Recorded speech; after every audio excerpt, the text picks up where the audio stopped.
It was during the summer at the Hamburg World Conference that I first had the opportunity of meeting Dr. Ghanotakis. I found him at that time to be a very unassuming person, yet underneath this nature, the speaker brings a wealth of experience with him. Few people would surmise that English is actually his third language, having obtained his French baccalaureate in studying French as a second language. Our scholar here today has obtained both his Bachelor of Education and his PhD in philosophy at the University of Toronto. His 13 years of teaching experience spans all grade levels, having taught at the University of Ottawa from 1976 to 1980 and at the University of Victoria from 1980 to 84. Today he holds several significant positions. He is Executive Director of the Canadian Institute of the Philosophy for Children, Secretary General of the International Council for Philosophical Inquiry with Children, and Council Board, which has representatives from 22 nations, in which Canada is assuming a leadership role.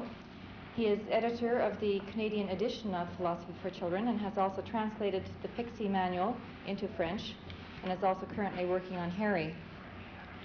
He is teaching at the University of Ottawa in teacher education in both languages, and he is also a producer of a TV series on curriculum today and tomorrow. In addition to that, he is also writing books relating to his field of work. Among those, I believe, Educating for Insight and the Philosophical Dictionary for Children. It is also to his credit that the Philosophy for Children program is currently in use in 5 provinces. It's a great pleasure to present him to you today, and I hope that you will find his day very enjoyable.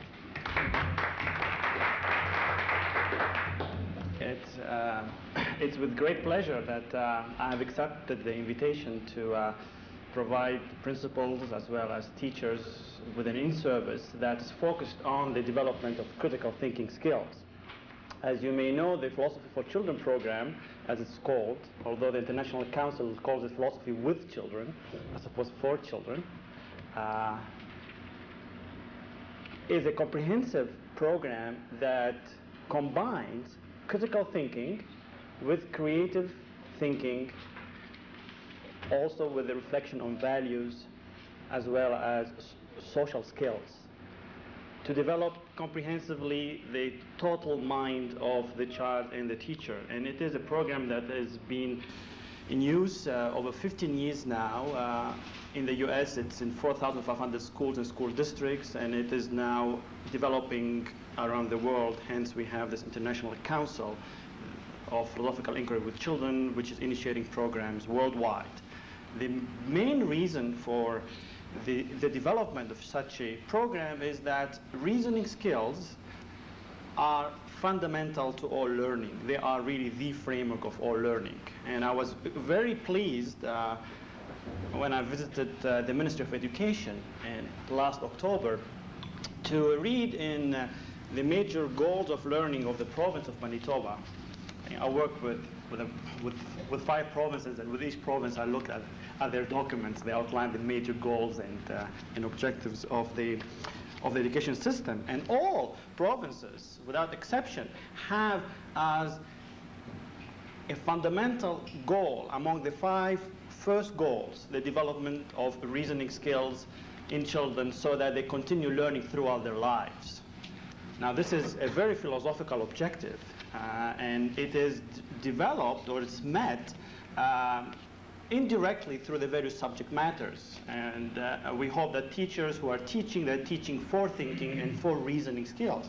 However, the evidence that we have shows that very little of that is systematically done with very little monitoring, and very few results are available to show that teachers do in fact have a framework of inquiry and reasoning skills adequate to develop in a systematic way, and with an evaluation and monitoring process, and B, very little opportunities provided for children, whether it is at the elementary or the high school level, to engage in such learning in a systematic and comprehensive fashion.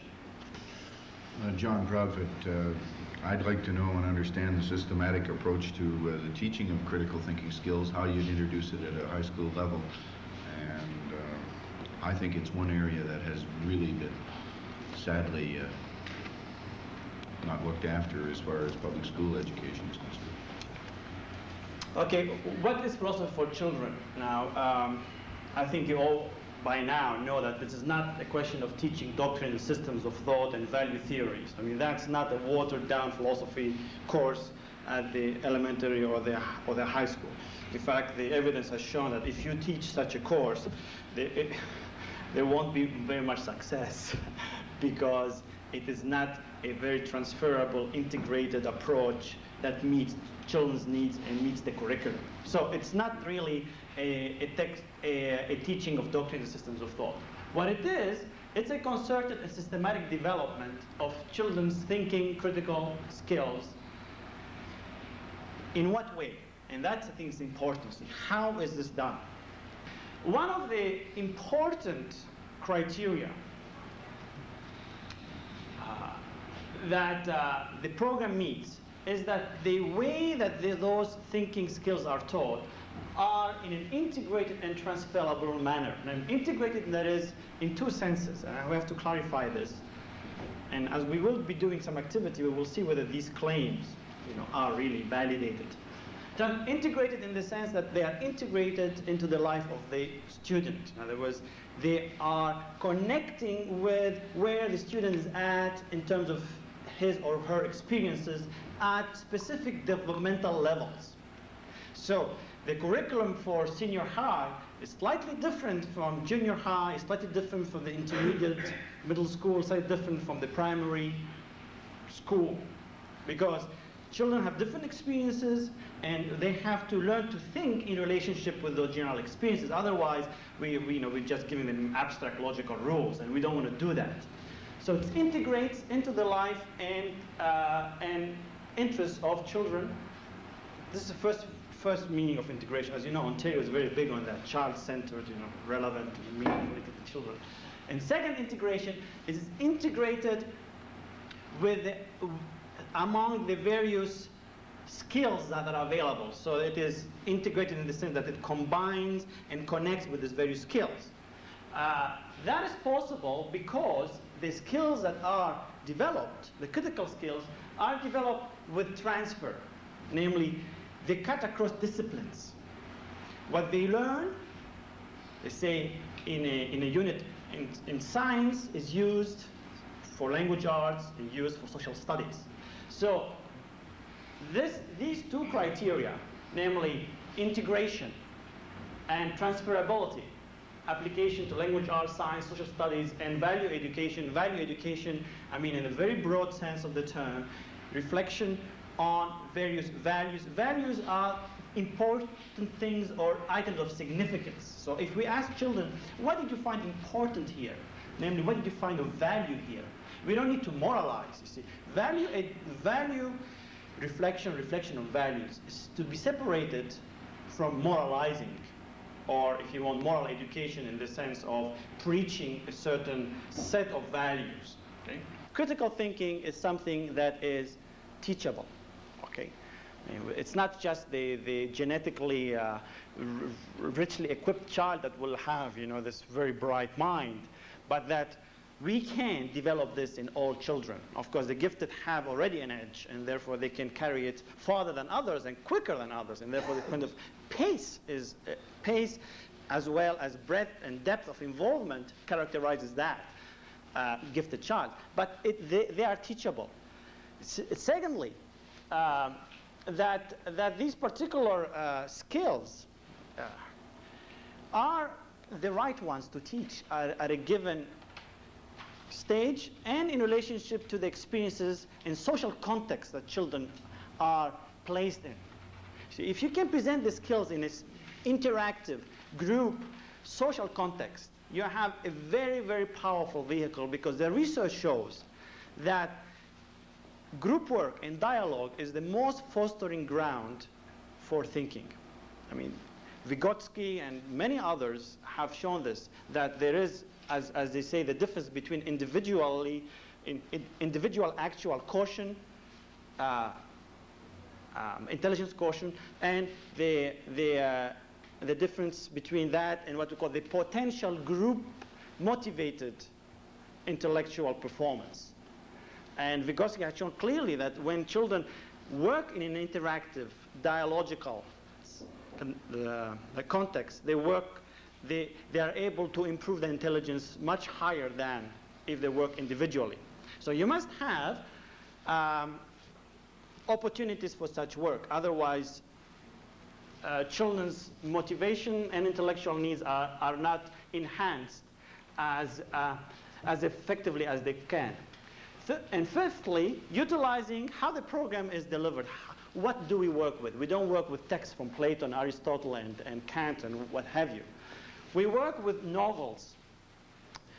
And these have to be properly perceived. And that's why teacher training is important. These are not novels that serve as a substitute for the main works of literature that we have.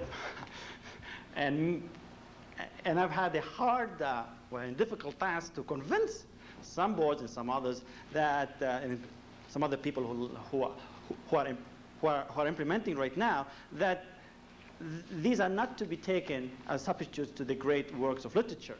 But there are novels that present episodes, that present narrative context of using stories, using interactive situations, significant situations that children are involved in order to provide the skills, the themes, and the pedagogical activities to stimulate this thinking and dialogue in order to promote a community of inquiry in the classroom. If you were to really sum up in one word what this program is trying to do in the classroom, it's trying to develop the inquiry and critical thinking powers of children in a manner that we have a community in the classroom working together. Like some information with reference to the road record of this course. In other words, what are the results to date? Or is it just one of the many programs that is here today and gone north? With respect to research, I think it is the program, and I stand by that, that has shown over 15 years of evaluation by external agencies. I mean, I have conducted a project in BC and still conducting important projects, and I've had some interesting results. But when an external agency, such as ETS, Education Testing Service, that provides the standards of admission at universities,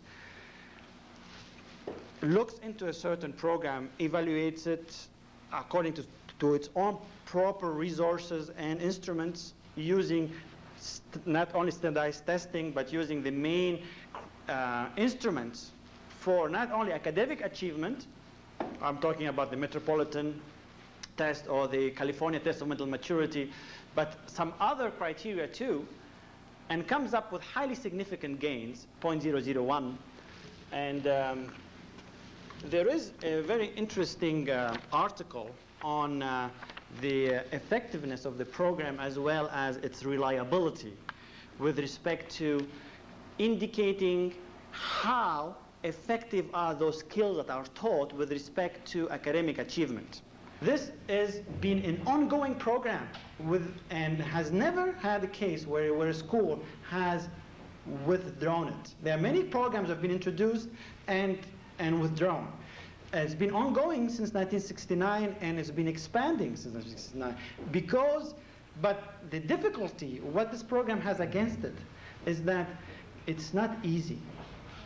All of these important, logical, critical thinking moves that teachers have to make in order to help the process have to be acquired. Otherwise, the teacher doesn't have the framework of critical thinking in order to develop it. And if you were to look at the various chapters, you can select, and I think that is advisable. I advise it to some school districts that feel very sensitive about certain issues, to take the episodes and to build the curriculum on these episodes. So if you rather like this topic rather than that topic, pick up that topic. But it's important that in dealing with that topic, the specific skills are developed, because if they're not developed, then we don't equip them with the necessary skills to develop critical thinking. And that was really the original mandate. The original mandate was not to provide them with a piece of literature. It was not to provide them to think about certain values, but to provide them with the opportunity to develop critical thinking. The children, and make the experience, will find this very interesting to them because they will identify with many of the situations. And instead of teaching them something very aridly, well, let's start from where they are and let them tell us what they think, and we'll help them think clearly about it. And the area of critical thinking is not a wide, open-ended area where you have thousands of skills. I mean, that makes it impossible. No, you have only a limited number of skills in existence.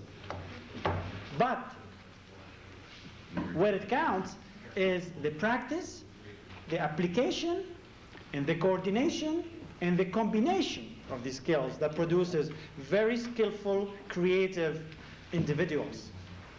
They're basic. And the curriculum, as you see, is presented in such a way as with the application to real-life situations and the coordination and the spiral movement, you can secure that over a certain period of time, these will be internalized and part and parcel of the minds that are exposed to this program. Now, I want to share one last thing with you. I know I exceeded my bounds of my limit here, but getting carried away, is that the parents, in my experience, are always 100% behind it. Because once they see what the children are going to be developing in terms of skills, they see that these are the skills that they like them to develop.